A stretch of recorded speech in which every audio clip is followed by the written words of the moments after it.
جس کو ہم پنجابی کہتے ہیں، چندسن والا ہی کوئی نہیں. تو لہٰذا صادق اور امین جو ہے وہ اس طرح آرگنائز کر کے پلان کر کے عمران خان صاحب کو صادق اور امین قرار دیا گیا. پھر وہ کہتے ہیں کہ جی جسٹس شوکت صدیقی والا معاملہ، شوکت صدیقی صاحب جو ہیں انہوں نے دو جو تھی وہ کی تھی، مس کنڈکٹ کیے تھے. ایک تو انہوں نے تقریر کر دی تھی، ظاہر ہے کہ تقریر تو بڑی خوفناک تھی کہ ایک حاضر سروس جو ہے جرنیل جو وہ رائیسائی کا ڈی جی سی، اس کے خلاف آپ بات کر دیں اور پھر وہ ڈی جی بھی بن چکا ہو تو پھر یہ تو جرم قابل قبول نہیں ہے. تو دوسرا وہ انہوں نے وہ سی ڈی اے سے وہ پردے لگوائے تھے، اور کہتے ہیں اس دوران جو ہے وہ مجھ سے انہوں نے ملنے کی کوشش کی تو میں نے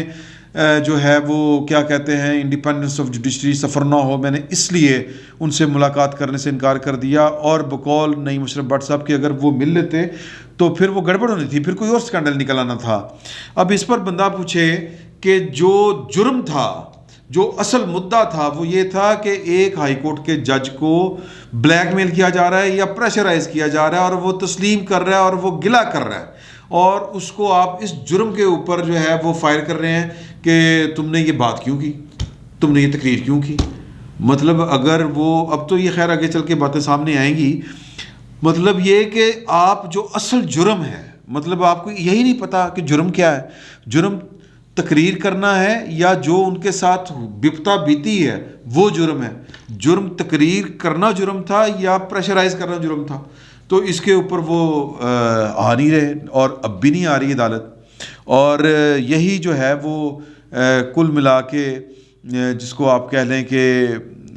جبر کہہ لیں یا ظلم کہہ لیں، وہ یہ ہے کہ ادارے جو ہیں وہ ہمیشہ کسی نہ کسی دباؤ میں آ جاتے ہیں. اور میں تھوڑا سا حوالہ یہاں پر دینا چاہ رہا تھا لیکن وہ آگے چل کر بات کرتے ہیں اٹارنی جنرل صاحب کی. بڑے سادہ لو آدمی ہیں. کل مہر بخاری صاحبہ کے پروگرام میں انہوں نے ایک بڑی خوفناک باتیں کی ہیں اور وہ بڑی ٹھیک باتیں کی ہیں،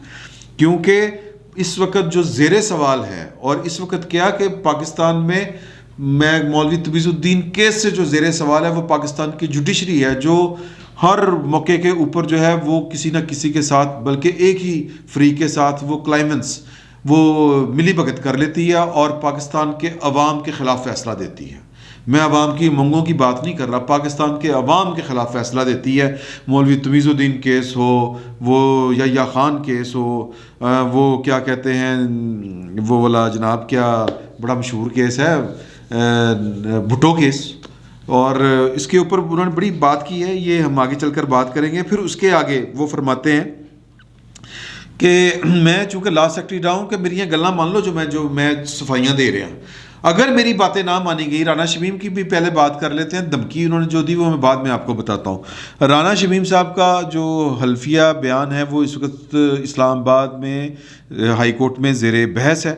اور وہی ان کے گلے پڑا ہوا ہے. پہلا وہ پڑا ہے اور دوسری جو آڈیو احمد نورانی صاحب نے لیک کر دی ہے وہ گلے پڑی ہوئی ہیں اور اس کی وہ صفائیاں دیتے پھر رہے ہیں. رانا شمیم صاحب کا جو تھا معاملہ اس میں انہوں نے یہ ایفیڈیوٹ دیا تھا کہ یہ میرے پاس آئے تھے. یہ آپ جانتے ہیں، یہ دہرانے کی ضرورت نہیں ہے. اور انہوں نے جناب فون کر کے وہ کہا تھا کہ جناب کے میاں صاحب کو اور ان کی بیٹی کی ضمانت جو ہے وہ الیکشنوں سے پہلے منظور نہیں کرنی. یہ انہوں نے اپنے رجسٹرار کو کہا کہ میری بات نہیں ہو رہی ہے عامر فاروق صاحب سے جو جج تھے اسلام آباد ہائی کورٹ کے بلکہ ہیں، تو ان سے جا کے رابطہ کرو، میری بات کراؤ. اگر بات نہ ہو سکے تو یہ والی بات کو. اور پھر انہوں نے کہا کہ جی چھڈو جی کی کرنا ہے، یہ ہے وہ ہے. تو مطلب جب رانا شمیم صاحب کہتے ہیں، میں نے پوچھا کہ جی یہ تو بڑی زیادتی ہے یہ جو آپ کر رہے ہیں. انہوں نے کہا یہ آپ کو نہیں پتہ، یہ پنجاب کی پالیٹکس اور ہے، ڈائنامکس کچھ اور ہیں، ادھر کے کچھ اور ہیں، ادھر کے کچھ اور ہیں. تو اس طرح کی انہوں نے وہاں پر باتیں کی. اب اس کے بارے میں کہہ رہے ہیں کہ جی رانا شمیم کے ساتھ میری بیوی جو ہے وہ تو ان کی بیوی رانا شمیم صاحب کی بیگم مرحومہ کا میری بیوی کے ساتھ آخری وقت تک جو تھا وہ رابطہ تھا. وہ دعائیہ جو ہیں وہ میسج بھیجا کرتی تھی. مطلب اگر میں اتنا برا ہوتا، وہ کہنا یہ چاہ رہے ہیں، اور نعیم اشرف بٹ صاحب یہی سمجھا رہے تھے ہمیں کہ میرا اگر ان کے ساتھ اتنا کوئی برا میں نے کیا ہوتا یا میرا کریکٹر یہ والا ہوتا تو وہ ہمیں دعائیہ میسج بھیج رہے ہوتے. اور ان کو یہ تھا کہ جی کہ آپ کی وجہ سے میری ایکسٹینشن نہیں ہوئی، حالانکہ حکومت نے ایکسٹینشن کرنی ہوتی ہے. میں نے کہا جی میرے اختیار میں نہیں تھا. انہوں نے کہا نہیں آپ نے میرے خلاف فیصلے دیے، اور وہ فیصلے وہ ٹورزم کے اور اس طرح کے وہ ایک دو تھے فیصلے، ان کے وہ حوالے دیے. انہوں نے ان فیصلوں کی مطلب دیکھیں کہ جو میں کہتا ہوں جو پیٹ لوز ہوا ہے نا وہ جج صاحب کا، ثاقب نثار صاحب کا کرنیاں، مطلب جیسا کرو گے ویسا بھرو گے. وہ جو ان کو میں وہ لفظ نہیں یوز کرنا چاہ رہا کہ بہرحال جو ان کو اس وقت پڑھتو پے ہوئے ہیں جس کو ہم پنجابی میں کہتے ہیں کہ فیصلوں کی کاپی لے کے رپورٹروں کو دے رہے ہیں کہ یہ والا فیصلہ تھا رانا شمیم صاحب کا جس کو میں نے ریورٹ کیا تھا، جس کے خلاف میں نے فیصلے دیے تھے، اس وجہ سے ان کی ایکسٹینشن نہیں ہو سکی، تو وہ سمجھتے ہیں کہ میں نے ان کو روکا، اور اس گرج میں وہ میرے خلاف جو ہیں، اس رنج میں وہ میرے خلاف ایفیڈیوٹ دے رہے ہیں، وہ یہ والی باتیں کر رہے ہیں۔ چلیں مان لیتے ہیں وہ تو خیر رانا شمیم صاحب والا معاملہ یہ ہے کہ نہ میرا مطلب ہے کہ مسلم لیگ نون جو ہے وہ اس پر کوئی بات کرنا چاہ رہی ہے، جس طرح نہ وہ آڈیو کے اوپر کوئی بات کر رہے ہیں، اور آج جج صاحب نے یعنی کہ اطہر من اللہ صاحب نے یہ والی بات کی کہ فری کین کوئی نہیں کوئی مسئلہ، تو ہم کیوں انکوائری کرواتے پھریں۔ اور کل جو مریم صاحبہ کرم کے مہر بخاری صاحبہ کے پروگرام میں جو اٹارنی جنرل پاکستان جو خالد جاوید خان صاحب ہیں، انہوں نے جو بات کی وہ بڑی اہم ہے، وہ اینڈ پہ میں آپ کو ضرور بتاؤں گا، اور وہی مسئلے کا حل ہے۔ تو بہرحال وہ آ جاتے ہیں اگلے پوائنٹ کے اوپر، وہ کہتے ہیں کہ جی کہ میں چونکہ لا سیکرٹری تھا، اب آ جاتے ہیں دھمکی کے اوپر، دھمکی کیا دے رہے ہیں کہ میں نواز شریف صاحب کا لا سیکرٹری تھا، تو میں جناب بڑا کچھ جانتا ہوں کہ انہوں نے سجاد علی شاہ کے خلاف کیا کیا تھا، میں جب اگر لکھنے پہ آیا میرے سامنے سب کچھ ہوتا تھا، میں روکتا تھا ان کو، تو یہ ہو جائے گا وہ ہو جائے گا۔ سر یہ جو کہتے ہیں نا یہ گڑے مردے آپ اکھاڑ لیں تو میرا ذاتی یہ خیال ہے نواز شریف صاحب نے ان پر الزام ہے کہ انہوں نے پیسہ چلایا تھا سجاد علی شاہ کو فارغ کروانے کے لیے، کوئٹہ بینچ میں بریف کیس بھر کے لے کے گئے تھے سابق صدر رفیق تارڑ صاحب۔ یہ اچھا یہ کہانی آپ زیادہ سے زیادہ کیا خوفناک بنا دیں گے اس کو، یہ تو الزام ان پر پہلے بھی ہے، میں یہ نہیں کہتا یہ الزام ہے، یہ سچی بات ہوگی، ظاہر ہے کہ وہ کچھ نہ کچھ تو وہی ہوگا نا، ڈرٹی پالیٹکس اسی کو تو کہتے ہیں، لیکن سوال یہ ہے کہ استعمال کون ہوئے؟ سپریم کورٹ کے جج، سوال یہ ہے، اور ہمیشہ سے کون استعمال ہوتا آیا؟ سپریم کورٹ کے جج۔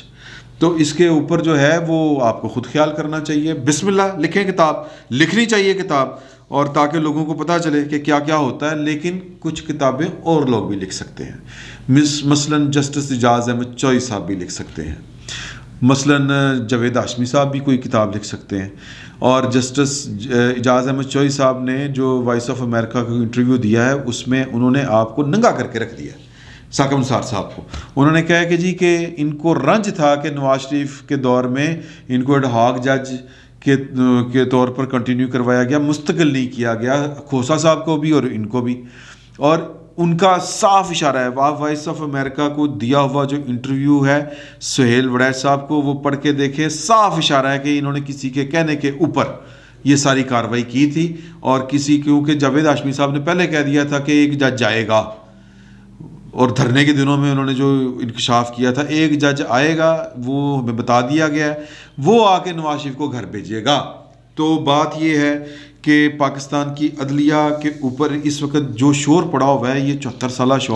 شور ہے، اور پاکستان کی عدلیہ نے ہمیشہ اسی طرح کے ہی کردار ادا کیے ہیں، اور میں ٹوٹل عدلیہ پہ ہی بات آتی ہے، جب ادارے کا سربراہ کے اوپر الزام آ جائیں، اس کی ویڈیوز آنی شروع ہو جائیں، جب اس ادارے کے سربراہ نسیم حسن شاہ صاحب سربراہ رہے ہیں، چیف جسٹس پاکستان رہے ہیں، جب وہ تسلیم کریں کہ جی ہم پر دباؤ تھا کہ بھٹو کو پھانسی دینی ہے، پھر جب عدالتوں کے اوپر یہ الزام لگنے شروع ہو جائیں کہ جناب کہ کسی کے لیے کوئی فیصلہ کسی کے لیے کوئی فیصلہ ہے، تو پھر جناب معاملات سیدھے نہیں ہوتے اس کا ایک علاج ہے، اور یہ علاج جو تجویز کیا ہے وہ موجودہ اٹارنی جنرل پاکستان خالد جاوید صاحب جو ہیں انہوں نے کیا ہے، اٹارنی جنرل نے، وہ کہتے ہیں خالد جاوید خان صاحب مہر بخاری صاحبہ کے پروگرام میں وہ بیٹھے ہوئے تھے، اور انہوں نے کہا کہ مہر بخاری صاحبہ نے سوال کیا کہ یہ رانا شمیم صاحب کے معاملے میں جو ایفیڈیوٹ ہے کیا ایک جوڈیشل کمیشن بن نہیں جانا چاہیے، آپ یہ تجویز نہیں دیں گے عدالت کو؟ تو انہوں نے کہا کہ جی جوڈیشل کمیشن اگر بنانا ہی ہے تو پھر شروع کریں بھٹو سے، کہ بھٹو کا عدالتی قتل کیوں ہوا، ریفرنس پڑا ہوا ہے پینڈنگ، تو شروع کر دیتے ہیں۔ مہر بخاری صاحبہ نے کہا کہ جی یہ تو نیور اینڈنگ سلسلہ شروع ہو جائے گا، تو اسپیسیفکلی یہاں سے چلیں، تو انہوں نے کہا کہ یہ کبھی نہ کبھی تو شروع کرنی ہے نا بات، تو پھر یہیں سے کر لیں، اور پھر یہ بھی دیکھیں کہ نواز شریف کی حکومت جاتی ہے تو بحال ہو جاتی ہے 58(2)B، یعنی کہ وہ غلام اسحاق خان صاحب فارغ کرتے ہیں تو بحال ہو جاتی ہے، بے نظیر کی حکومت بھیجی جاتی ہے تو وہ بحال نہیں ہوتی۔ تو یہ کیا تماشے ہیں، اور یہ تماشے کون کرتا ہے؟ اور یہ نواز شریف کے خلاف سازش، یہ بھٹو کی پھانسی، یہ نواز شریف کو پناما اور اقامہ، یہ باتیں نواز شریف کی یا بھٹو کی نہیں ہیں، یہ جرم عوام کے خلاف جرم ہیں، یہ سازشیں پاکستان کے دستور کے خلاف سازشیں ہیں، یہ سازشیں پاکستان کے خلاف سازشیں ہیں۔ ہم جو یہاں پر بیٹھ کے سینہ کو بھی کرتے ہیں کہ اس ملک کو چلنے دیں، یہ جو چھوٹے چھوٹے مفادات، یہ چھوٹی چھوٹی نوکریاں، یہ چھوٹے چھوٹے جناب وہ انائیں اور یہ جھوٹی عزتیں، یہ ان چکروں میں اس ملک کا بیڑا غرق کر دیا گیا ہے۔ نواز شریف کا کیا بیڑا غرق کر لینا آپ نے؟ نواز شریف کھرب پتی آدمی ہے، اس نے کھرب پتی آدمی رہنا ہے، آپ اس کا کوئی بیڑا غرق نہیں کر سکتے۔ یہ بیڑا غرق آپ پاکستان کے عوام کا کرتے ہیں۔ تو گزارش یہ ہے کہ جو ثاقب نثار صاحب ہیں وہ ابھی تو صرف دے رہے ہیں صفائیاں، دے رہے ہیں دہائیاں، اور پھر دیتے ہیں دھمکیاں۔ ایک وقت وہ بھی آئے گا، معاملات یوں ہی چلتے رہے تو اس طرح کے جو کردار ہوں گے، ثاقب نثار صاحب کو ہو سکتا ہے کہ اس کی مہلت نہ ملے، اللہ بہتر جانتا ہے کس کو اس نے مہلت دینی کس کو نہیں دینی، لیکن جو اس طرح کے کردار ہوں گے، سازشی کردار، وہ ایک وقت آئے گا کہ وہ معافیاں چاہیں گے عوام سے، وہ روتے پھریں گے کہ ہمیں معاف کر دیں، اور عوام تب معاف کرنے کے موڈ میں نہیں ہوں گے۔ یہ وقت آنے والا ہے۔ یہ کتنا 74 سال کوئی تھوڑے نہیں ہوتے، 73-74 سال آپ نے اس ملک کا بیڑا غرق کر دیا ہے، اس ملک کو توڑ کے رکھ دیا ہے، اور جو بچا کھچا ملک ہے اس کو آپ چلنے نہیں دے رہے۔ ملک نے کس طرح چلنا ہے؟ عوام کی خواہش کے اوپر چلنا ہے۔ یہ ملک عوام نے چلانا ہے اور ووٹ کے ذریعے چلانا ہے۔ یہ ول آف دا پیپل ہے، اس کے سامنے آپ رکاوٹ کھڑی کر رہے تھے، آپ نے ول آف دی پیپل کے سامنے رکاوٹ کھڑی کی، پہلے خود الیکشن کروائے، اور پھر جب الیکشن کا رزلٹ آیا تو ان کو ماننے سے انکار کر دیا، نتیجہ نکلا ملک ٹوٹ گیا۔ یہ ووٹ کو جو رسپیکٹ، ووٹ کو عزت نہ دینے کا یہ نتیجہ نکلا ہے، اور اب جو رہا سہا ملک ہے، جو بچا کھچا ملک ہے، اس کے ساتھ آپ کی کھلواڑیں ختم نہیں ہو رہی ثاقب نثار صاحب جیسے لوگوں کی، اور ثاقب نثار صاحب کو استعمال کرنے والے لوگوں کی۔ تو یہ کتنی دیر چلتا رہے گا؟ یا تو یہ ملک کھا جائیں گے آپ، جس طرح پہلے آپ کھا گئے، تو پھر اگر یہ ملک نے رہنا ہے تو پھر اس عوام نے آپ کے گریبانوں کو پکڑنا ہے، آج نہیں تو کل۔ فی الوقت اتنا ہی، بہت بہت شکریہ۔